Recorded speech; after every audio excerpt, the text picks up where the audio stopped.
السلام علیکم ورحمۃ اللہ وبرکاتہ۔ میں عروا اختر آپ سب لوگوں کو آج کے پروگرام کے حوالے سے دعوت دیتا ہوں۔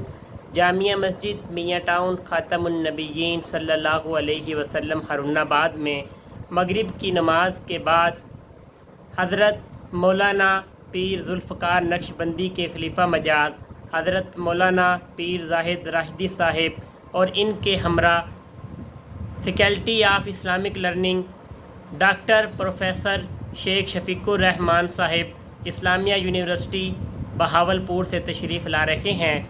آپ سب لوگوں سے گزارش ہے کہ آپ سب لوگ ماہانہ مجلس ذکر پر مغرب کی نماز کے بعد تشریف لائیں اور اس پروگرام سے خوب فائدہ حاصل کریں۔ اور اس پروگرام میں خواتین کے لیے بھی خصوصی انتظام کیا گیا ہے اور پروگرام کے بعد عشاء کی نماز کے بعد کھانے کا اہتمام بھی کیا گیا ہے۔ سب حضرات سے گزارش ہے کہ آپ سب لوگ اس پروگرام میں ضرور تشریف لائیں اور اپنے دوستوں کو اور خاص طور پہ طالب علم یونیورسٹی کالجز اور اساتذہ کرام وہ اس پروگرام میں ضرور تشریف لائیں۔ والسلام، اللہ حافظ۔